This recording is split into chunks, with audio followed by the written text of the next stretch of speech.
Assalamualaikum warahmatullahi wabarakatuh. Saya Dwi Latifah dengan nomor NPM 25212111111.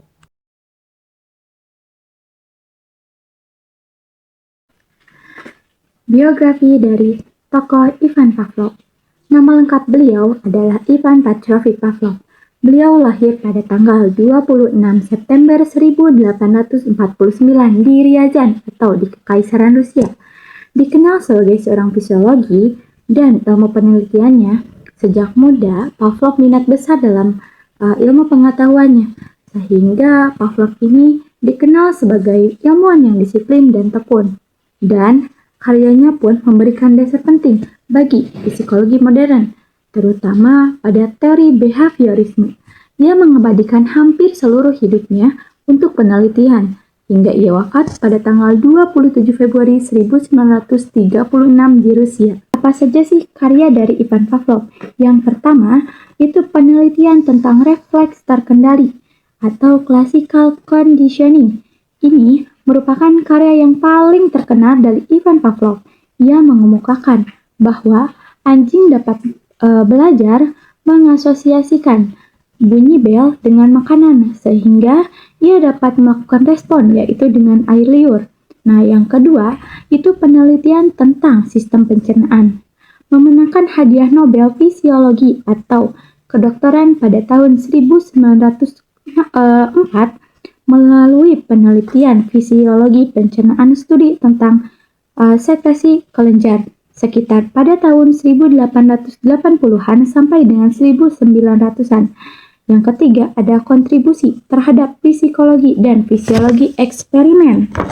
Nah, meskipun ia seorang fisiologi, karyanya pun memengaruhi psikologi, khususnya untuk aliran di teori behaviorisme. Yang keempat ini, ada karya tentang tulisan lain, menulis makalah-makalah neurofisiologi dan fungsi konteks cerebral. Nah, mari kita bahas latar belakang dari teori behaviorisme menurut Ivan Pavlov. Behaviorisme adalah aliran psikologi yang menekankan bahwa perilaku manusia dan hewan dapat dipelajari serta dijelaskan melalui hubungan antara stimulus atau rangsangan dan respon sebagai reaksinya. Nah, Ivan Pavlov ini yang merupakan fisiologi Rusia, tokoh utama yang melakukan dasar ilmiah untuk behaviorisme melalui serangkaian eksperimennya mengenai proses belajar pada seekor anjing. Pada awalnya tidak bermaksud meneliti psikologi. Ia mempelajari sistem pencernaan, namun pengamatannya terhadap respon anjing terhadap makanan yang membawanya pada penemuan kemudian dikenal sebagai classical conditioning atau pembahasan klasik. Nah, mari kita lihat ada contoh eksperimen yang dilakukan oleh Ivan Pavlov, yang dimana di sana tertera gambar ada seekor anjing, makanan, dan lonceng atau bel. Nah, percobaan stimulus respon pada anjing. Yang sebelum pengondisian, ada anjing melihat makanan, stimulus tak terkondisi, dan secara alami mengeluarkan air liur sebagai responnya. Lalu, selama pengondisian, itu bunyi bel sebagai stimulus netral dipasangkan berulang kali dengan makanan, sehingga stimulus tak terkendali. Setelah pengendalian, itu pengondisian anjing mengeluarkan air liur sebagai respon tak terkondisi.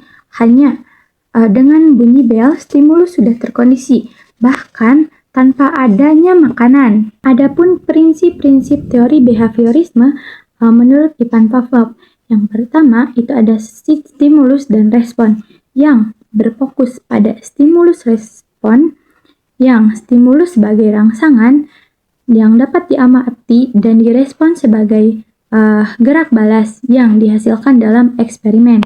Yang kedua itu ada pengondisian klasik atau stimulus netral dan dipasangkan berulang kali dengan stimulus alami atau makanannya, sehingga stimulus netral itu memicu respon yang sama seperti stimulus alami. Yang ketiga itu ada penguatan atau reinforcement, yang berarti stimulus respon, penguatan positif yang menanamkan bahwa sesuatu yang diinginkan, misalnya pujian, itu sementara yang negatif menghilangkan sesuatu yang tidak diinginkan seperti menghindar dari kebisingan. Nah, yang keempat ini itu ada kebiasaan belajar yang terjadi. Stimulus dan respon dihubungkan, diperkuat melalui pengulangan proses. Ini membentuk kebiasaan yang secara otomatis ketika stimulus, pemicunya, dan responnya. Yang kelima itu ada kepunahan atau extension. Jika stimulus netral tidak berulang kali tanpa stimulus alami atau asosiasi yang melemah dan merespon akan menghilangkan respon yang berulang kekuatannya melemah. Terima kasih saya ucapkan, semoga pemaparan ini bisa bermanfaat. Wassalamualaikum warahmatullahi wabarakatuh.